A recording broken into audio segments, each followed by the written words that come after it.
Welcome back. Breaking news చూస్తున్నాం. ఇవాళ సాయంత్రం సీఎం రేవంత్ రెడ్డి, మంత్రి శ్రీధర్ బాబు ఢిల్లీకి వెళ్లనున్నారు.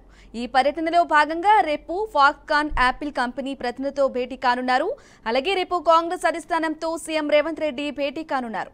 నూతన పీసీసీ చీఫ్ నామినేటెడ్ పోస్టులు మంత్రివర్గ విస్తరణపై ఖర్గే, రాహుల్తో రేవంత్ చర్చించనున్నారు.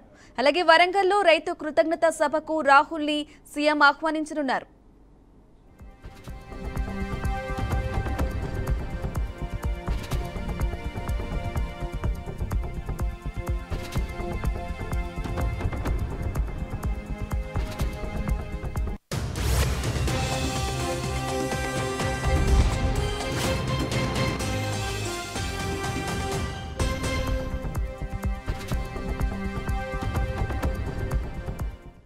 రైట్, బ్రేకింగ్ న్యూస్ చూస్తున్నాం. ఇవాళ సాయంత్రం సీఎం రేవంత్ రెడ్డి, మంత్రి శ్రీధర్ బాబు ఢిల్లీకి వెళ్లనున్నారు.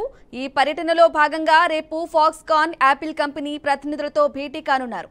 అలాగే రేపు కాంగ్రెస్ అధిష్టానంతో సీఎం రేవంత్ రెడ్డి భేటీ కానున్నారు.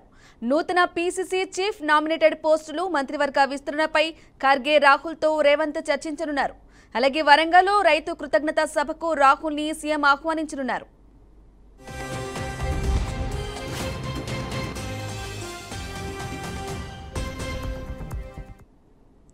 ఇక ఇదే అంశానికి సంబంధించిన మరింత సమాచారం మా ఇన్పుట్ ఎడిటర్ రాజమౌళి అందిస్తారు. రాజమౌళి, చెప్పండి, ఇవాళ సీఎం రేవంత్ రెడ్డి ఢిల్లీకి వెళ్లబోతున్నారు. అలాగే శ్రీధర్ బాబుతో కలిసి దీనికి సంబంధించిన అప్డేట్స్ ఇవ్వండి.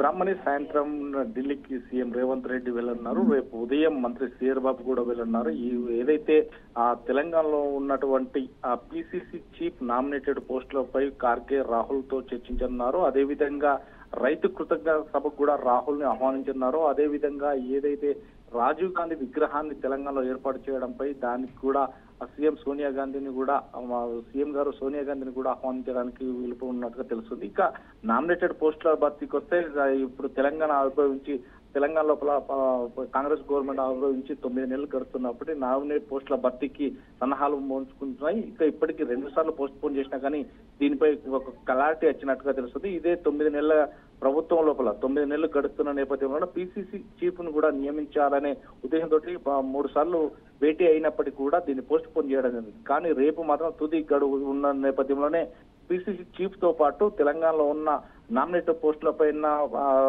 పోస్టులపైన కూడా లేవనెత్తి చర్చించినట్టుగా తెలుస్తుంది. ఇక వరంగల్లో రైతు కృతజ్ఞత సభకు కూడా రాహుల్ ని ఆహ్వానిస్తున్నారు. ఏదైతే రైతులకు డిక్లరేషన్ కు సంబంధించినటువంటి తెలంగాణ లోపల రైతు రుణమాఫీ 2 లక్షల వరకు చేస్తున్న నేపథ్యంలోనే 3 దఫాలుగా 2 లక్షల రుణమాఫీ నేటితో ముగియన్న నేపథ్యంలోనే వారికి కృతజ్ఞత సభ కూడా వరంగల్లో పెట్టనున్నారు. దానికి కూడా రాహుల్ గాంధీని ఆహ్వానించున్నారు. ఈ నేపథ్యంలోనే ఏదైతే మంత్రి శ్రీధర్ బాబు తోటి సీఎం రేవంత్ రెడ్డి ఏదైతే ఫాక్స్కాన్ యాపిల్ కంపెనీలతో ప్రతినిధులతో కూడా రేపు భేటీ కానున్నారో, తెలంగాణకు భారీ ఎత్తున పెట్టుబడులకు సంబంధించి తీసుకున్న నేపథ్యంలో ఈ 2 కంపెనీలకు రేపు ఒప్పందాలు కూడా చేసుకున్నట్టుగా మనకు తెలుస్తుంది. Right Rajamouli, thank you for the updates.